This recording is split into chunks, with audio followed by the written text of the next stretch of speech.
کہ جو بھی خدشات اور تحفظات ہیں نہ صرف ان کو دور کیا جائے گا بلکہ جو مولانا فضل الرحمان کو اس حد تک بھی بانی پی ٹی آئی کی طرف سے کہا گیا ہے کہ جو لوگ یہ بیانات دیتے ہیں آپ سے متعلق یا پھر JUI سے متعلق ان کو بھی سختی سے روک دیا گیا ہے. یہ جب پیغام ملتا ہے بانی پی ٹی آئی کا مولانا فضل الرحمان کو تو پھر منگل کو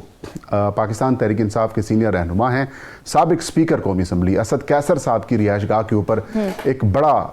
اجلاس ہوتا ہے. رات گئے اجلاس جاری رہتا ہے جس میں تحریک انصاف کی تمام لیڈرشپ موجود تھی. اپوزیشن لیڈر عمر ایوب بھی تھے, اسد کیسر بھی تھے, شبلی فراز بھی تھے, صاحبزادہ حامد رضا صاحب بھی تھے, محمود خان اچکزئی سمیت علامہ راجہ ناصر عباس اور عوام پاکستان پارٹی کے سربراہ شاہد حقان عباسی اور مصطفیٰ نواز کھوکر سمیت باقی لوگ بھی ہوتے ہیں. تو اس کے اندر الائنس بنانے کے اوپر جو ہے وہ تقریباً اتفاق جو ہے وہ سامنے آتا ہے اور جزیات مشترکات کے اوپر کام کرنے کے حوالے سے جو ہے وہ پلان تیار کیا جاتا ہے. اور ذرائع سے یہ خبر سامنے آئی ہے کہ مولانا فضل الرحمان بھی اس الائنس میں شامل ہونے کے لیے مکمل طور پر تیار ہیں اور ایک کمیٹی بنانے کے اوپر. اچھا فہیم, ہمارے لیے ویسے یہ کوئی نئی باتیں نہیں ہے کہ پیغام بھیجے جا رہے ہیں, صلح صفائیاں ہونے جا رہی ہیں, برف پگھلنے جا رہی ہے, یہ تو آئے روز ہم سنتے آ رہے ہیں. کیونکہ اس سے قبل اگر دیکھا جائے تو آپ نے ہمیں اس سے متعلق جو پہلی بھی سٹوریز دی ہیں, جو تمام خبریں دی ہیں, اس میں یہی کہا جاتا تھا کہ بانی پی ٹی آئی اور مولانا فضل الرحمان کے درمیان کچھ شرائط ہیں جو رکھی گئی ہیں جو ان تک پہنچائی جا رہی ہیں اور ان کو سارٹ آؤٹ کرنے کی کوشش کی جا رہی ہے. ہر بار کوشش کی جاتی ہے لیکن وہ سارٹ آؤٹ تو ہوتی نہیں ہے. اب ایک بار پھر کوئی کیا نئی شرائط لے کے وہ سامنے آنے لگے ہیں؟ دیکھیں, جو پہلے جو شرائط ہم نے سٹوری دی تھی اور اس کے اندر جو شرائط سامنے آئی تھیں اس کے اوپر بات چل ہی رہی ہوتی تھی کہ تحریک انصاف کے اندر سے کچھ ایسے بیانات سامنے آ جاتے تھے جس کی وجہ سے سارے معاملات ختم ہو جاتے تھے. کیونکہ ماضی میں JUI اور پاکستان تحریک انصاف مخالف سیاسی جماعتیں رہی ہیں, ایک دوسرے کے خلاف الیکشن لڑے ہیں اور ایکسٹریم لیول کے اوپر گئے ہیں. تو مولانا فضل الرحمان نے کہا تھا کہ ہم اتحاد کے اندر تو بعد میں جائیں گے, پہلے ہم جو سیاسی جماعتوں کے درمیان یعنی کہ JUI اور PTI کے درمیان جو سیاسی ریلیشن شپ ہے اس کے اندر چیزوں کو نارملائز کر دیں. تو نارملائز کرنے کے لیے معاملات آگے بڑھ جاتے لیکن بیچ میں پھر خرابیاں پیدا ہو جاتی تھیں. تو اب جو سب سے بڑی خرابی جس کو آئیڈینٹیفائی کیا گیا تحریک انصاف کے کچھ لوگوں کی جانب سے بھی اور مولانا فضل الرحمان کی جانب سے, وہ یہ تھے کہ وزیر اعلیٰ خیبر پختونخوا جو ہیں علی امین خان گنڈاپور, وہ فساد کی یا جو کہہ سکتے ہیں کہ جو سارے تعلقات کے اندر جو نارملائز نہیں ہونے دیتے ان کی بڑی وجہ وہ ہیں. تو اب ان کو بانی PTI نے ان سیاسی معاملات سے غیر متعلقہ کر دیا ہے اور یہ کہا گیا ہے کہ اب اسد کیسر اور جو عمر ایوب وغیرہ ہیں یہ لوگ آپ کے ساتھ بات چیت کریں گے اور ایک معاہدے کی شکل اختیار کی جائے گی سارے معاملات. تو جو منگل کو میٹنگ ہوئی ہے آپ کیا یہ صورتحال دیکھ رہے ہیں کہ اب کسی قسم کی کوئی رکاوٹ یا کوئی اختلاف سامنے نہیں آئے گا؟ دیکھیں, بظاہر جو چیزیں سامنے آ رہی ہیں اور جو مولانا فضل الرحمان کو یقین دہانی بھی کروائی گئی ہے اور جو پیغام بھی دیا گیا ہے اس کے اندر یہی بات سامنے رکھی گئی ہے کہ جو اختلافات پیدا کرنے کی جو کوششیں ہیں ان کو روکا جا رہا ہے اور یہ یقین دہانی کرائی گئی ہے کہ اب PTI کی جانب سے آپ کے اوپر کسی قسم کا کوئی سیاسی اٹیک یا پھر کوئی بیان نہیں دیا جائے گا. تو اس کے بعد جب میٹنگ ہوتی ہے تو میٹنگ کے اندر یہ پھر طے کیا جاتا ہے کہ الائنس اگر بنے گا تو اس الائنس کے اندر بانی پاکستان تحریک انصاف کے بھی دستخط ہوں گے, مولانا فضل الرحمان کے بھی دستخط ہوں گے اور تمام جو اپوزیشن کی باقی سیاسی جماعتیں یا پھر لوگ شامل ہیں وہ بھی اس معاہدے کے اوپر دستخط کریں گے. اور معاہدے کی ڈرافٹ کی تیاری کے لیے ایک کوارڈینیشن کمیٹی جو ہے وہ بنائی گئی ہے. اس کوارڈینیشن کمیٹی کے نام بھی آ چکے ہیں. اس میں تمام سیاسی جماعتوں کی نمائندگی شامل اس میں کی گئی ہے. شاہد حقان عباسی سابق وزیر اعظم پاکستان ہیں, عوام پاکستان پارٹی کے سربراہ ہیں, ان کو یہ ٹاسک سونپا گیا ہے کہ آپ نے اس کی ڈرافٹ کی تیاری کے حوالے سے تمام تر کام کرنے ہیں. پھر آگے بڑھ کر جب یہ الائنس کی شکل اختیار کرے گا تو پھر اس کی سربراہی کون کرے گا, یہ ایک اہم سوال اور بڑا سوال ہے. کیونکہ پہلے ہی تحریک تحفظ یعنی پاکستان کے سربراہ محمود خان اچکزئی ہیں, لیکن ماضی میں آپ دیکھیں تو مولانا فضل الرحمان ان سے زیادہ قد کاٹ والے اس وقت جو سیاستدان ہیں اس الائنس کے اگر ہم دیکھیں یا اپوزیشن جماعتوں کے اندر دیکھیں تو وہ ہیں. اور PDM کی بھی وہ سربراہی کر چکے ہیں اور انہی کی سربراہی میں ہی بانی پاکستان تحریک انصاف کی حکومت بھی ختم ہوئی, تحریک عدم اعتماد بھی کامیاب ہوئی اور بڑے بڑے احتجاجی مظاہرے, ریلیاں اور آزادی مارچ تک بھی کیا گیا. تو اب 10 فروری کو محمود خان اچکزئی صاحب اور مولانا فضل الرحمان کے درمیان ایک ملاقات ہونی ہے اور اس ملاقات میں ان معاملات کے اوپر بھی طے کیا جائے گا کہ سربراہی کون کرے گا, اس سارے پروسیس کو لیڈ کون کرے گا. اور پہل جو اتفاق کی رائے تو کہا جا رہا ہے اس ملاقات میں بانی PTI پیغام جو ہے مولانا فضل الرحمان تک پہنچایا جائے گا. تو وہ پیغام کیا ہے, خاص پیغام کیا ہے جو مولانا فضل الرحمان صاحب کو پہنچایا جائے گا؟